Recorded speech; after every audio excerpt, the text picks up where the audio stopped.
Alright, sorry for the impromptu parts coming up later in the video, guys, but I had to capture that before I missed the chance. The F-150 Lightning left right after we finished recording that, and we plugged in the Genesis because we're actually going to help him pick up a Bolt EUV. We're helping my friend over here, and we recorded a little bit for his channel, and then we've been here about 3 minutes now, and we've put about 8 kilowatt hours in, and we're going at 217 to 215 kilowatt. This thing's ripping. We've got a nice Porsche next to us, as you guys saw, and we've got the Rivian across the way. And say hi, Tech Shinji. Hey! We're gonna go grab a bite to eat, and we'll detail the charging session once we get back. So I was just pulling up to start charging real quick. We've got a Rivian plugged in here. We've got my first sighting of an F-150 Lightning. This thing looks great. And then we've got a Porsche Taycan. Wow. Nice Rivian, and I believe the limestone. We've got an F-150 Lightning in the silver. Looks to be mid-spec trim, I'd say. We'll find out. It's either going to be a Lariat or potentially a Platinum. I can't tell by the rims, I'm going to be honest. But holy crap, Rivian battery cooling is ripping. Let's see. The Rivian's charging at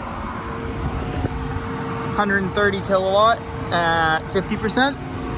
Jesus, this is all great. We've got the Genesis GV60 over here, and we're actually going with Tech Shinji to pick up his car. He's going to be getting a Bolt EUV. The F-150 Lightning is leaving, so we'll actually be able to charge. I'm excited. And we're walking back over, and we've got the entire opposite end of the price spectrum. We've got two ID4s, a Chevy Bolt, and my Genesis looks pretty out of place now. Well, it's right next to a Tesla dual motor right here. Dual motor performance because it's got the red line under it. We're gonna unplug and hit the road, but looks like in that amount of time, which was 30 minutes, we got all the way up to 86%. And then looks like we got 59.3 kilowatt hour, and it was 5 cents because I went over 29 minutes. I went over 30 minutes exact. So it cost you 5 cents to drive 200 miles. Yep. You bastard. And we're up here picking up his new Chevrolet Bolt EUV. He got it in the white. I forget what the exact name of the color is. Obviously, we've got the GV60 next to it. We're going to take a look at the inside. He does have additional hardware because he has Super Cruise compared to our Bolt EUV, which instead has the Sun and Sound. He does not have the Sun and Sound package. We're going to hop inside and we'll talk with him about his purchase. All right, so what do you think about your new car? It's pretty nice so far. I mean, it definitely feels different. It's different from the Volt for sure. The first thing I'm going to notice is that the regen panel is at a different spot and it's a different shape. We're going to flip the camera and we'll take a look at that right now. The regen paddle is like a paddle up here. On the Volt, it was probably the length of my 3 fingers, and it was behind the wheel over here. Now, right here is like a radio change button or something.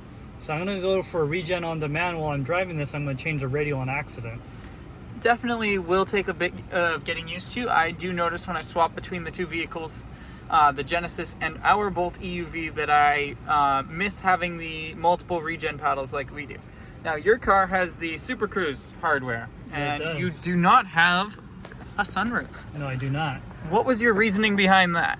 So I wanted the Super Cruise because I actually checked the roads where I drive on, and a lot of them are compatible with Super Cruise. The reason why I didn't get the Sun and Sound package is, one, I'm not an audiophile when it comes to car audio, so I don't really care that much. The sunroof is also a moonroof, so it opens up and all that good stuff. That means it has drains and stuff to like go through the A pillars and C pillars and B pillars.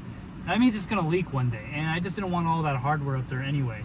And it was also an extra $3,000. Definitely good choice there. Now we went with the Sun and Sound because, as you guys know, my girlfriend wanted the sunroof and she actually wanted the nicer audio. The previous vehicle she had, she thought she had been getting the nicer audio in her RAV4, and turns out she didn't end up getting it, and she didn't realize that up until right when we were selling it, hilariously enough. But yeah, delivery experience so far for you, how would you describe it? It's been pretty good so far. There's some minor things they forgot to do, which I will bring up to their attention. He's a little busy right now, so he'll be out here in a moment. But other than that, everything's been pretty good. There's no pressure. They didn't try to push me on gap insurance or any of that weird stuff. Signed the paperwork, and we're pretty much done. Awesome. I'm excited to see if we're able to test out any of that Super Cruise functionality today. I sure hope so. I hope so as well, because that's one thing that I was looking forward to. But again, not the end of the world if we can't. I know Super Cruise isn't mapped everywhere yet. Yeah. And just running over to the mall in New Hampshire to have him do his first DC fast charge and everything. Not that his car needs it. He did get it full. Obviously, we don't need it either because we just did a full charge, just about. But we're going to go show him how to do it. Let's get on the road and we'll showcase that. And then we'll be all set to go. And that'll do it for that this video at the end of that. It's a party out here today. We've got another Porsche, a Kona, his Bolt EUV, another Kona, the Genesis, just had driven by a California Route 1 color, at least. It was the yellow Mustang Mach-E. And I see down over at the end down here, there is an Audi e-tron as well as obviously that same red Tesla dual motor performance.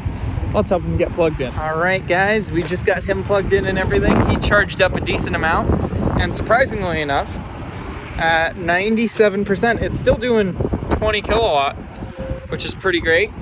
In all honesty, that's not bad. It's because of an update or something. They usually don't go that fast. Yeah, and then we've got a nice Jaguar I-Pace, which is plugged in here, and my car's stuck in battery balancing hell. It's been balancing for 6 or 7 minutes, and it's still stuck at 8 kilowatt where it's doing the battery balancing at 83%.